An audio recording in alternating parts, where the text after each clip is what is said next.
오늘 누가복음 2장 10절로 11절을 통해서 큰 기쁨의 좋은 소식이다 하는 제목으로 큰 은혜를 나누고자 합니다.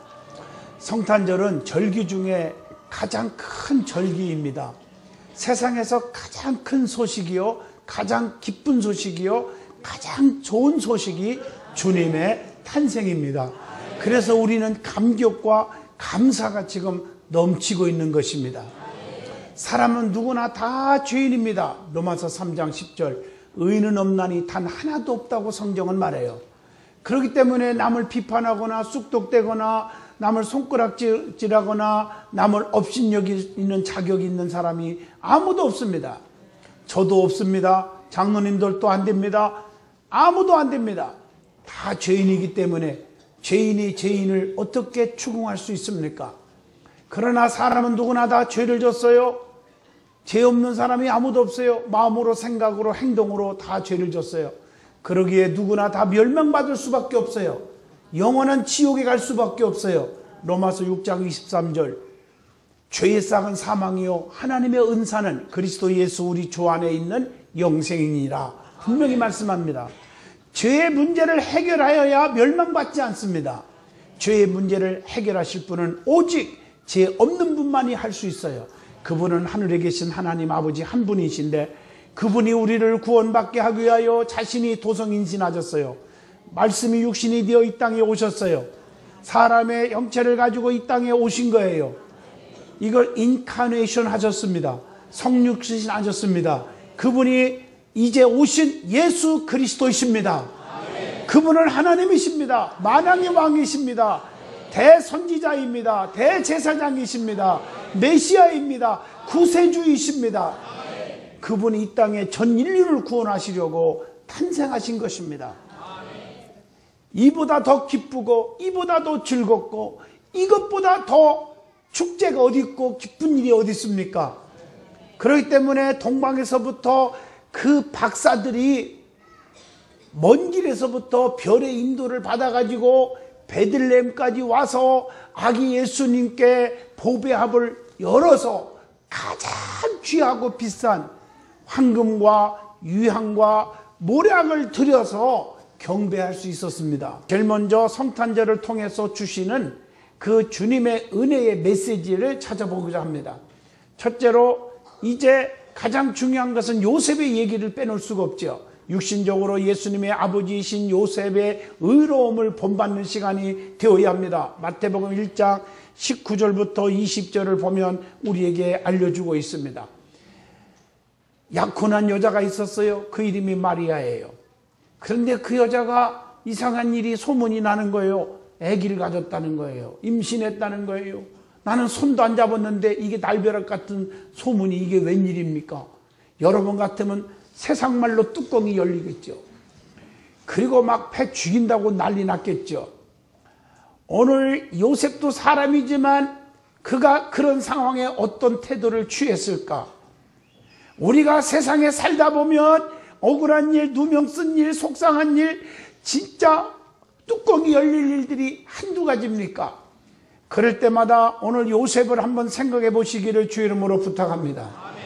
요셉은 가만히 끊고자 하는 의로움을 보였어요. 마태복음 1장 19절. 처음에는 아마 그랬을 거예요. 내가 조용히 물러나면 됐지, 저 여자 내가 소문내서 돌로 찍어서 죽이면 무슨 소용이 있겠나. 아마 그런 생각을 했을 거예요. 성경에 보면 요셉이라는 사람이 둘이 나오죠. 하나는 우리 예수님의 육신의 아버지 요셉, 구약에 나오는 요셉 있죠. 그 요셉은 야곱의 11번째 아들 말입니다. 그 요셉도 비슷해요. 이름대로 사는 것 같아요. 보디발의 집에 종으로 갔는데, 아니 거기서 하나님이 인정해 주니까 그 집의 살림을 다 맡아서 가정 총무 일을 맡았어요. 그런데 아니 세상에 그의 아내가 요셉이 너무 멋있었나 봐요. 그 유혹을 했는데 물리쳤어요. 그랬더니 뒤집어 씌워가지고 완전히 요셉이가 어디 갔어요? 감옥에 갔어요. 그런데 인간적으로 말하면 그의 남편 보디발한테 인정을 받았던 사람이에요. 나 아니야. 네 마누라 교육 똑바로 시켜, 단속시켜. 이럴 수가 있냐. 나 억울해. 그랬으면은 아마도 그 마누라는 아마 율법에 의해서 패 죽였을 거예요. 그리고 그 가정은 깨졌을 거고. 그런데 요셉은 내가 참 고난받으면 됐지, 하나님은 알아주면 되겠지, 그래가지고 누명을 뒤집어 쓰고 감옥에 간 거예요. 누구는 아셔요 그걸? 하나님은 아신다고. 히브리서 11장 6절, 하나님은 상 주시는 분, 시편 138편 반드시 보상해 주시리라. 하나님이 보상해 줬잖아요. 보디발보다 더 높여 주시잖아요. 그 나라의 살림을 다 책임지는, 나라의 살림을 책임지는 총리가 되었잖아요. 원수 앞에 상을 베푸시는 하나님이십니다. 오늘 요셉의 그 믿음을 보시고 가만히 끊고자 하는, 조용하는 그 인격, 하나님이 다 하시는 줄로 믿습니다. 마리아의 치부를 드러내지 않으려고 하는 그 선한 마음, 쉽게 판단하거나 결정하지 아니하고 깊이 생각할 줄 아는 마음이 신앙생활에 중요하지 않겠습니까? 여러분, 사랑이 무엇입니까? 사랑은 베드로전서 4장 8절 보니까 무엇보다도 뜨겁게 서로 사랑할지니 사랑은 허다한 죄를 덮느니라, 그렇게 말씀하고 있어요. 그래서 예수 믿는 그리스도인들이 삼가해야 할 일이 있어요. 뭘 삼가해야 될까? 성경대로 우리는 살아야 돼요. 갈라디아서 5장 15절 보니까 만일 서로 물고 뜯으면 피차 멸망할까 조심하라. 서로 물고 뜯는 일을 삼가해야 돼요. 그리고 갈라디아서 5장 26절 보면 헛된 영광을 구하여 서로 노엽게 하거나 서로 투기하지 말지니라. 서로 투기하는 일을 삼가해야 됩니다. 시기 질투하는 일을 삼가해야 됩니다. 야고보서 5장 9절, 서로 원망해서는 안 됩니다. 원망하지 마시기를 원합니다. 예? 하나님은 다 아셔서 우리의 삶을 도와주시고 우리 억울한 누명도 벗겨주시고 책임져 주시는 하나님이셔요. 제가 고난을 당해보니까 그렇더라고요. 하나님이 다 맡겼더니 하나님이 다 알아서 하시더라고요. 히브리서 10장 24절에 서로 돌아보아 사랑과 선행을 격려하며, 서로 돌아볼 줄 알아야 돼요. 이웃을 돌아봐요. 그래서 서로 남을 어려움 당하면 불쌍히 여길 줄 알아야 돼요. 에베소 4장 32절, 서로 친절하게 하며 불쌍히 여기며 서로 용서하며, 용서하기를 하나님이 그리스도 안에서 너희를 용서해 준 것 같이 용서해 주라, 그렇게 말씀하고 계신 줄로 믿습니다. 낮은 자가 되기를 원합니다. 그리고 에베소 4장 2절 보면 모든 겸손과 온유로 하고 오래 참음으로 사랑 가운데서 용납하라. 서로 비판하지 말고 서로 용납하기를 원합니다. 그래서 서로 비판하는 일을 삼가해야 합니다. 마태복음 7장 1절, 비판하지 않으려거든 비판을 받지 않으려거든 비판하지 말아라. 서로 비판하면 그것으로 비판을 받게 된다고 마태복음 7장 2절에 분명히 말씀하고 계십니다. 서로 정죄하면 정죄받고 용서하면 용서받게 되는 것이 누가복음 6장 37절 하나님의 말씀의 진리요 원리라고 했어요. 원리. 서로 정죄하면 안 돼요. 정죄하면 정죄받아요. 용서하면 용서받고요. 이게 말씀의 원리예요. 하나님도 기브 앤드 테이크라고 했어요. 그리하면 이렇게 주겠다, 너 이렇게 하면 내가 이렇게 해주겠다, 이게 하나님의 원칙이에요. 그래서 성도들을 넘어뜨리게 하면 안 돼요. 실족해 하면 안 돼요. 로마서 14장 13절에 분명히 말했어요. 그래서 비방하지 말고 판단은 하나님께 맡기라, 야고보서 4장 11절에 분명히 우리에게 가르쳐주고 있습니다. 예수 믿는 사람이라면 이런 사람이 되어야 합니다. 어떤 사람이 되어야 할까요? 베드로전서 4장 8절 서로 덮어주는 사람, 고린도전서 13장 4절 서로 참아내는 사람, 빌립보 2장 3절 서로 양보하는 사람, 마태복음 5장 40절 서로 베풀 줄 아는 사람, 야고보서 4장 10절에 보면 주 앞에서 낮추라, 그리하면 주께서 너희를 높여주시리라. 서로 낮아지는 사람이 되란 말이에요.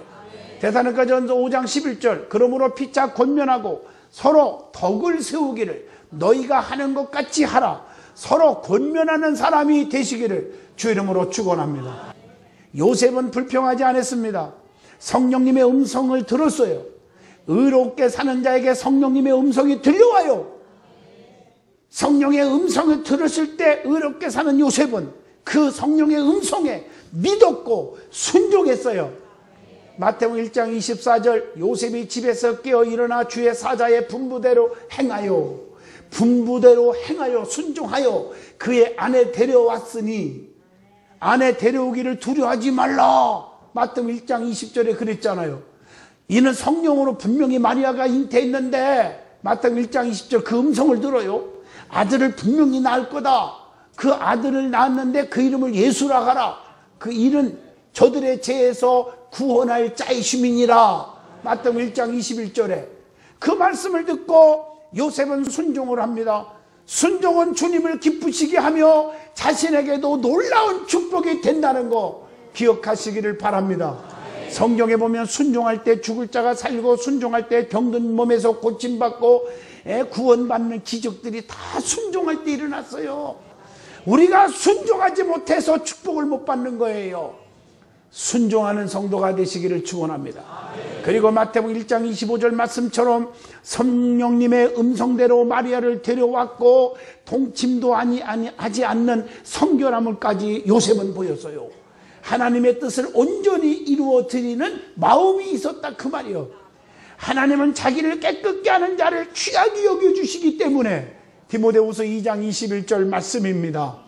성도는 의와 믿음과 사랑과 화평을 쫓아야 된다고 하는 디모데후서 2장 22절의 말씀을 기억해 주시기를 바랍니다. 자, 두 번째로 이제 동방박사들 얘기 좀 하려고 합니다. 이 동방박사들이 예수님께 경배한 모습을 이제 본받아야 돼요. 조금 전에는 요셉에 대한 얘기를 했고 동방박사를 본받읍시다. 동방에서부터 찾아왔어요. 머나먼 길에서 찾아왔어요. 마태복음 2장 1절로 2절. 뭘 통해서 왔어요? 별을 통해서. 별의 인도를 받아서 왔어요.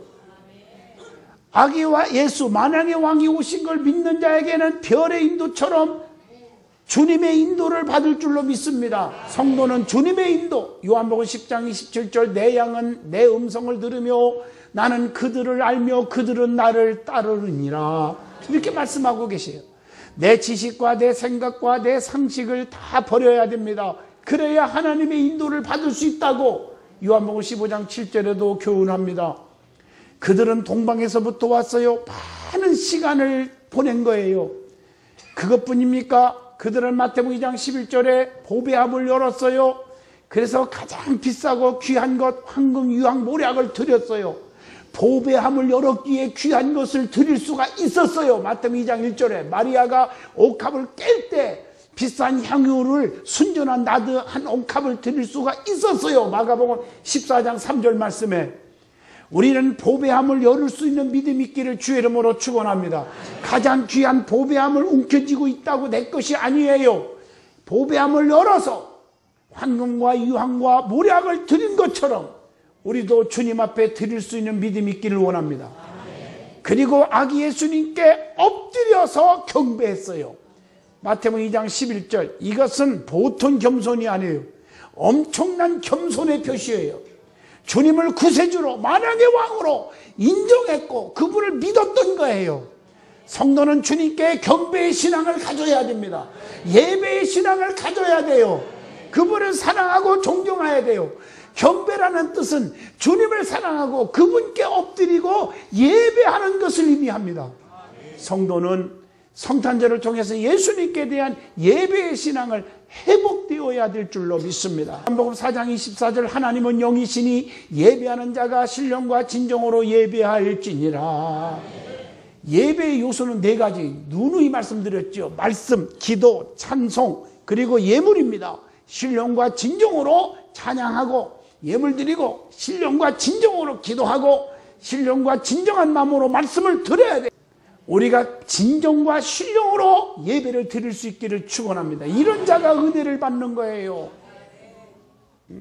말씀 듣는 도중에 말씀은 보지를 않아요. 이 말씀을 들으려고 하질 않아요. 마귀용에 사로잡힌 자들이 있어요. 예배 시간에 보면. 절대 그런 신앙생활하면 안 돼요. 예배가 신령과 진정의 예배로 회복되기를 축원합니다. 그리고 동방박사들은 사탄의 거짓에 넘어지지 않았다는 거예요. 헤롯이요 거짓말로요 나도 예수님 나신 것을 알려주면 내가 돌아오는 길에 알려주면 나도 가서 진짜 경배할게. 마태복음 2장 7절로 8절에 아주 근엄하게 거짓말을 해요. 그런데 꿈에 성령님께서 지시해 주십니다. 다른 곳으로 가라. 이거 가짜다 그 말. 마태복음 2장 11절. 여러분들도 그런 은사를 받으시길 바라요. 그런 은혜를 받으시길 바라요. 그래서 여러분 다치지 않아야 돼요. 죄짓지 않아야 돼요. 하나님 성령의 음성을 들을 줄 알아야 돼요. 가짜는 가짜인 것을 알아야 되는데 모르니까 사기당하고 그냥 울고 불고 난리도 법석들 떨지요. 성령 충만한 사람들이 거의 사기 안 당해요. 충만한 사람들은. 성도는 성령님의 인도를 받아야 마귀의 꼬임에 마귀의 장난에 넘어지지 않을 줄로 믿습니다. 거짓말도 두 가지가 있어요. 선한 거짓말, 악한 거짓말. 선한 거짓말 여호수아 2장 5절에 기생 나합이 보세요. 나합은 주의 종인 걸 알아보고 주의 종을 목숨 걸고 감춰줬거든요. 그리고 없어 이렇게 거짓말 했거든요. 그건 선한 거짓말이에요. 그래서 여리고성이 무너져 심판 때 다 망하고 다 죽었지만 그 집구석은 다 살았어요. 아시죠? 악한 거짓말, 헤롯 왕은요 거짓말로 나도 동방박사들에게 거짓말하는 거예요. 나도 경배하러 갈게. 마태복음 2장 8절이 새빨간 거짓말이에요. 오늘 이런 자가 되지 않기를 원해요. 가룟 유다 나 뼈 사랑해요. 입 맞췄어요. 완전 거짓말이에요. 자, 두 번째 은혜 받을 말씀은 예수님의 성탄을 통해서 성도가 가져야 할 믿음의 자세가 있어요. 그게 뭘까? 첫째, 주님의 마음을 감동케 하는 믿음을 가져야 합니다. 마태복음 9장 20절로 22절 혈육종 환자 12년 동안 죽기 기다린 여자도 내가 옷깃만 만져도 내 병 낫겠다. 주님의 마음을 감동케 해서 살았어요. 마가복음 10장 48절 소경 바디메오처럼 시끄럽다 하거나 말거나 더욱더 소리질러 부르짖다가 주님의 마음을 감동케 해서 눈이 떠졌어요. 마가복음 7장 28절로 29절 수르복음에게 여인도 귀신 들린 딸을 고쳐달라고 했더니 고쳐주기는커녕 개들에게 던짐이 마땅하도다. 그때 주님, 개들에게 던짐이 마땅하지만 개들도 상아래 버려두는 부스러기라도 주워먹지 않습니까? 그 주님의 마음을 감동케 해서 딸이 깨끗이 나왔습니다. 가버나움의 백부장 마태복음 8장 5절로 13절에 보니까 주님 말씀 한마디만 해도 중풍병으로 죽어가는 내 하인이 낫겠습니다. 주님의 마음에 감동되어 너같이 믿음 좋은 사람 처음 봤다. 가라 네 믿음대로 되라. 즉시로 하인이 나으니라. 신앙생활하면서 주님의 마음에 감동케 하십시오. 두 번째로 성도는 그리스도인의 마음을 가져야 돼요. 빌립보 2장 2절로 3절이에요. 우리 주님의 성탄을 통해서 주님의 마음을 간직하시길 바랍니다. 그게 어떤 마음이냐? 빌립보 2장 2절 마음을 같이하여 같은 사랑을 가지고 같은 뜻을 합하여 한 마음을 품으라. 하나 되는 마음을 가지시기 바랍니다. 뜻을 같이 하라겠어요. 빌립보 2장 2절에 사도 바울도 하나 되기를 원했잖아요. 에베소 4장 3절 평안에 매는 줄로 성령이 하나 되게 하신 것을 심소 지켜라 그랬거든요. 그리고 빌립보 2장 3절 낮아지는 겸손한 마음을 가져야 돼요. 이게 주님의 마음이에요. 고린도전서 13장 4절에 보면 교만하지 말으라고 그랬어요. 그래서 로마서 1장 20절 높은 데 뜻을 품지 말으라고 한 거예요. 겸손한 마음을 가지시기 축원합니다. 하나님은 교만한 자를 물리치시고 겸손한 자에게 은혜를 베풀어 주시나니 베드로전서 5장 5절에 자, 세 번째로 남을 돌아보는 마음을 가져야 돼요. 사랑의 마음을 가지란 말이에요. 그래서 빌립보 2장 4절에 각각 자기 일을 돌볼 뿐더러 또한 각각 자기 다른 사람들의 일을 돌보아서 나의 기쁨을 충만하게 하라. 여러분 이게 무슨 얘기냐면 자기 일을 돌보라. 자기 일을 돌아봐요. 내가 믿음 생활 똑바로 잘하고 있는가. 어떤 분이 그러잖아요. 남 얘기하면 너나 잘해. 자기 일을 돌아보시기를 축원합니다. 내가 하나님 앞에 바로 서 있는가. 나 때문에 우리 교회가 금년 한 해 동안 좀 얼마나 부흥됐나. 나 때문에 상처받고 시험 들고 믿음 떨어지고 또 교회 떠난 사람이 없는가. 솔직히 한번 양심의 가책을 느낄 수 있어야 돼요. 하여튼 기적 중에서 가장 가슴 답답한 기적이 있어요. 알려달라면 알려줄게요. 1년 12다가도 한 명도 전도 못하는 기적이 있어요. 아 정말 기적이에요. 그거는. 예. 자기를 돌아보시기를 바라요. 그리고 누가복음 10장 37절 자비를 베푼 자니이다. 예수께 이르시되 가서 너도 이와 같이 하라. 이웃을 돌아봐야 돼. 강도 만난 사람을 돌아본 사마리아 사람처럼 어려운 사람을 돌아볼 수 있기를 축원합니다. 그래서 사도행전 16장 9절에 보면 사랑의 손길이 필요한 것을 돌아봐야 한다. 그래서 좌우를 보면 우리의 손길이 필요한 것이 얼마나 많은 줄 아십니까? 돌아볼 수 있기를 축원합니다. 결론 내립니다. 우리 성탄절은 가장 기쁘고 가장 즐겁고 가장 좋은 소식을 가져다 주는 날이에요. 그래서 최고의 감사를 드리는 날이에요. 진심으로 오신 예수님을 맞이하여 그분을 사랑하고 그분께만 경배하고 그분을 본받는 성도가 되시기를 주님의 이름으로 축원드립니다.